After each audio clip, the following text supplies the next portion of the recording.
Yeah, 100%, bro. I totally agree with that. Speaking of leaders of the left, someone that I feel like has received a lot of criticism, not just from us, but also you over, her entire tenure as a congresswoman, to be honest. But lately, I feel like has received a bit of a resurgence in popularity is AOC. Obviously, you founded Justice Democrats with a couple other people, and we were all real optimistic about AOC at first.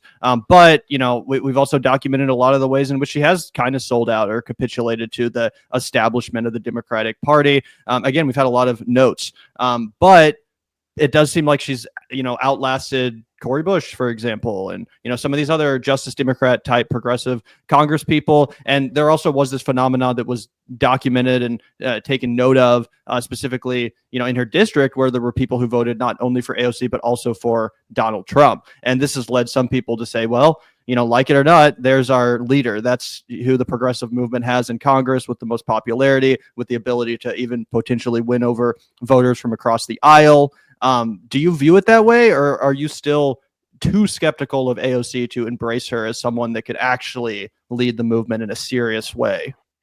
Here's the unfortunate thing. I genuinely now believe we don't actually get to pick our leaders. That somebody sort of organically emerges, however they wind up emerging, whatever things they say, that get enough people riled up and ready to go and ready to support them. And then leaders emerge, and then it's on us to try to work within that structure, basically. We got really, really lucky in all sincerity when it was like Bernie in 2016, where it's like, whoa, hold on. We actually agree with him on virtually everything. This is incredible, right? But this time around, I don't know who's going to emerge. Is it possible that it's AOC? Sure. She's shown some instincts that are good, but then she's also shown some instincts that are pretty bad, which could lead her to misstep early on and not end up being one of the leaders. But somebody is going to emerge, and somebody is going to take the mantle and run with it. It ain't going to be fucking Hakeem Jeffries. It ain't going to be like Nancy Pelosi. There's a chance it's AOC. I don't know how big of a chance it is that it's AOC. There's a chance it's somebody that, you guys and me don't like or really don't want. Do I want Pete Buttigieg to be fucking leading the resistance? Do I want Gavin Newsom to be leading the resistance? No, I don't. But somebody's going to emerge. Somebody's going to take that mantle, and somebody's going to run with it, and they will have all the juice. They will have all the momentum. And then at that point, there's not going to be much we could do about it. You guys know what my take is. I really hope it's Jon Stewart. I mean, I know that he doesn't seem like he's kind of like me in that he really doesn't want to ever officially run for anything, right? He's got that vibe to him of this is just a fucking headache and bullshit and I don't want to deal with it. But also, I mean, I think that old adage is true. The people who deserve power are the ones who want it the least.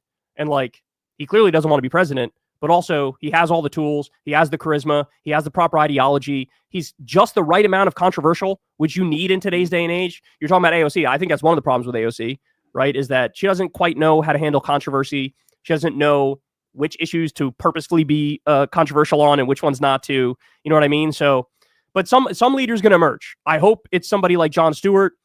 In terms of AOC, I guess it's sort of like a 50-50 thing. There's upsides to her being the leader. There's downsides to her being the leader. But it's also very possible that it's somebody that we don't want to be the leader. But I'll tell you one thing for sure, and this is the good news. The good news is your leaders are not going to be any of the people who are overly political and overly calculating, people like John Fetterman, who are finding ways to cuck themselves to MAGA repeatedly. That is not going to be your leader because you have a foot in the camp of the enemy. And guess what? We've singled them out. They are the enemy. So if you put a foot in their camp, we have fucking zero interest in you being. It's like saying Joe Scarborough will be the leader. It's like, no, he fucking won't. He's cucking himself to MAGA. So somebody will emerge. I don't know who it is, but I hope it's somebody who not only has the anti-Trump bona fides, but also somebody who can lead ideologically and lead us out of the wilderness. Yeah, totally. Last one from me, Kyle. We've been longtime listeners of Secular Talk. I remember when you did your video, or maybe I don't remember exactly, but you did the Barack Obama video way back in the day, giving him a report card. And you've always kind of had a trend of when a candidate leaves office, you do a report card. I'm curious to get your early thoughts on Joe Biden, given the fact that he was a guy that, you were extremely charitable to, given the fact that you guys had very different politics when he took office. I think that, you were really willing to give him a clean slate and give him credit for things like the Afghanistan withdrawal, things like that. But obviously, after October 7th, 2023, his entire legacy changes. I'm just curious, as you approach this, and I imagine you do a video on Joe Biden's report card when he leaves office, how are you weighing his domestic policy versus his foreign policy? And how do you think that in 25 years from now, people are thinking about Joe Biden's presidency? So first of all, I actually, and many people have pointed this out, I actually haven't done an official Trump one, but I kind of did an unofficial Trump one. For those of you who are interested in seeing that one, you can, I believe it was a day before the election. I did a video. I wish I could remember what it was titled. I don't remember what it was titled, but it was something about like, oh, it might have been like anti-endorsement of Donald Trump, or here's why Donald Trump shouldn't win, or something like that. It was the day before the election. And in that, I sort of lay out everything about Trump, the few good policies he did, the overwhelmingly horrific policies he did. And that's effectively my Trump report card. Spoiler alert, it's an F. I don't think I say that in the video, but that literally is what it is. For Biden, this is the first time I've thought about it, hearing you bring it up. And it would be such a difficult one to do for this very simple reason. If you look at foreign policy, well, even that is not accurate. If you look at Israel and Gaza, he gets like literally a 0%. Like it just arming and funding a genocide, sitting there casually and accepting it, and even cheering it on as babies get bombed and torture happens, and Israel sets up concentration camps and they bomb schools and hospitals and UN workers and World Central Kitchen workers and starve all of North Gaza. And we get these videos every day in social media of like the most egregious, horrific, savage, brutal things you've ever seen.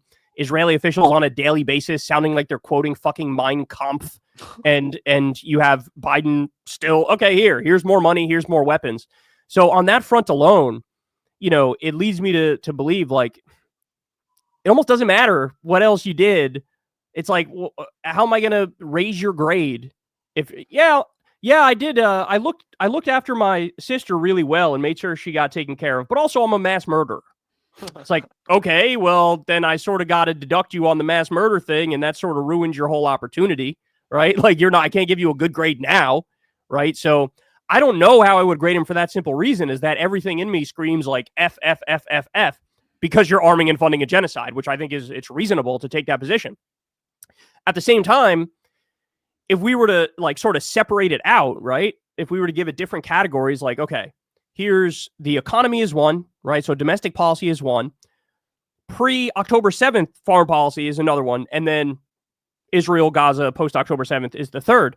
If you grade it like that, then it actually gets really interesting, because by far, domestically, he's by far the most progressive president of your lifetime and my lifetime. And it's not even close, right? It's not even particularly close.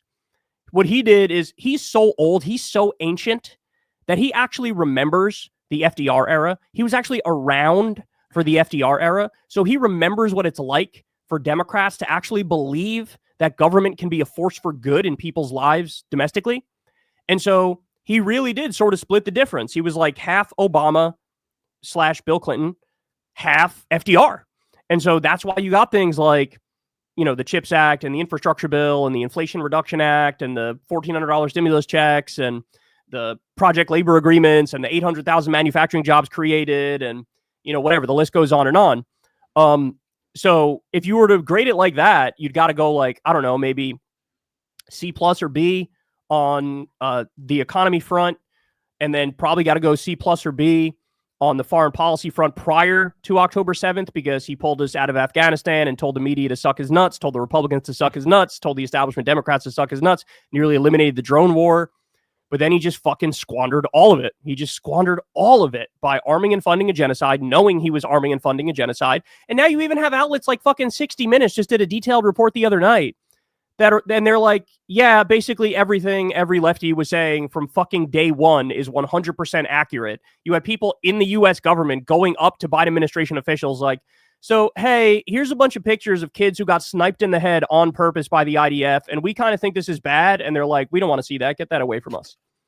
And it's like, so what do you want? Like, what do you want me to do in that scenario? It's like, I can't help but say, fuck you. You get an F for blowing it. And the real historical parallel here is obvious. It's Lyndon B. Johnson. LBJ. Yeah. Lyndon B. Johnson. He escalated the war in Vietnam over and over and over. Countless deaths, like 1 million Vietnamese killed, more than that, probably a lot of tens of thousands of U.S. troops died in that instance too. Escalate. While at home, he's like, let's do the war on poverty, right? And so the sweet spot is very simple. The sweet spot is very straightforward. All you have to do, for the love of God, all you have to do is genuinely be anti-war, actually care about international law and human rights and things of that nature overseas, and domestically actually fucking give a shit and bring back New Deal politics.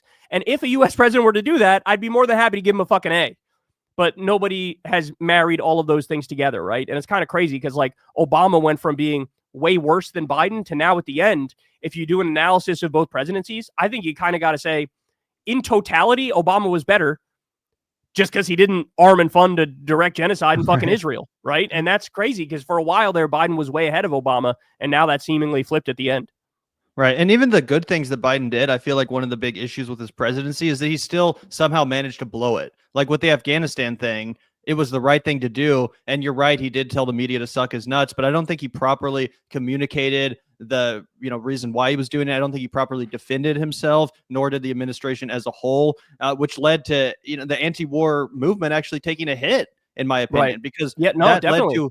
that led to his approval rating going down. And now no president's going to end another war ever again, ever, because they go, Exactly. oh, we saw what happened when Biden did it. And and I think part of the problem there too is his age, right? He's so fucking old. He doesn't have the vigor to get out there and do a press conference and be like, look, I'll take all comers. I'll tell you why I'm 100% fucking correct. The real scandal is not that I pulled out of this war. The real scandal is that we did the war in the first place. Do you have any idea how many trillions of dollars we wasted? How many lives are lost? All the fucking war profiteering that was going on with the military industrial complex. I'm here to save the fucking day and put an end to this, and all you should be thanking me.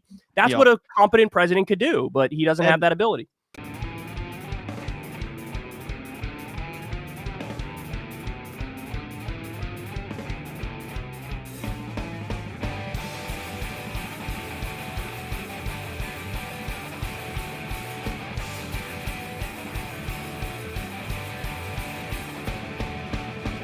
Look out the door if you hear an ambulance.